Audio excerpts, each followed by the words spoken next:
이렇게 전국을 집어삼킨 비는 내일과 다음 주까지 이어질 것으로 보이는데요. 추가 피해를 예방하기 위해서 어떻게 해야 할지 사회부 표선우 기자와 이야기 함께 나눠보겠습니다. 표 기자 어서 오십시오.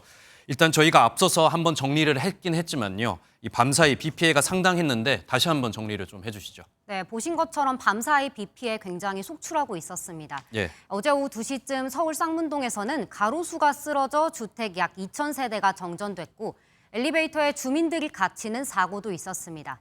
이 서울 중국동 빌라에서는 옹벽에 생긴 구멍으로 토사가 밀려 내려오면서 구청이 안전조치에 나섰고요. 오후 6시 반쯤 연희동에서는 집안이 붕괴돼 주민 40여 명이 긴급 대피했습니다. 아직까지 인명피해는 없었지만 이 밖에도 일부 도로가 물에 잠기고 저층 주택이 침수되는 등 곳곳에서 피해가 잇따랐습니다. 네, 말씀하신 것처럼 지금까지는 인명피해가 없어서 정말 다행이지만은 작년에는 많은 참사가 있었지 않습니까? 이렇게 비가 많이 올 때는 어떻게 해야 피해를 좀 최소화할 수 있을지 방법도 좀 설명해 주시죠. 네, 아무래도 사전 대비가 가장 중요합니다. 특히 반지하 주택은 침수 위험이 가장 큰 곳인데요.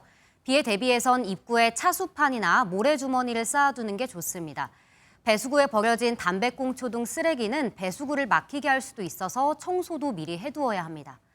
만약 집에 물이 들어차기 시작한 경우에는 바로 대피를 해야 되는데요. 감전 위험이 있기 때문에 두꺼비 집은 내리고 물의 저항을 줄이기 위해서 계단 난간을 붙잡고 대피하셔야겠습니다. 네, 주거 지역도 이제 문제지만은 비가 많이 내리면 순식간에 이 도로가 물에 차면서 이 운전 중에 물에 잠기는 경우도 있지 않습니까? 이렇게 운전 중일 때는 어떻게 해야 할까요? 네, 물이 어느 정도 차올랐느냐에 따라서 행동 요령이 좀 다릅니다. 예.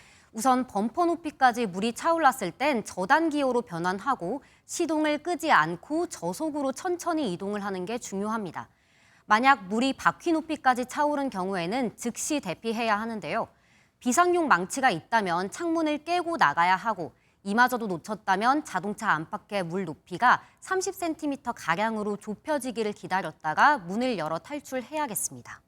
네, 저희가 앞서서 저희 현장 기자들 지금 현장에서 지금 계속 비가 내리고 있는 상황인데 이번 비 지금 도대체 언제까지 저희가 좀 내릴 것으로 봐야 될까요? 네, 일단 우선 서울과 수도권의 호우경보는 오늘 오전 5시부터 호우주의보로 내려갔습니다.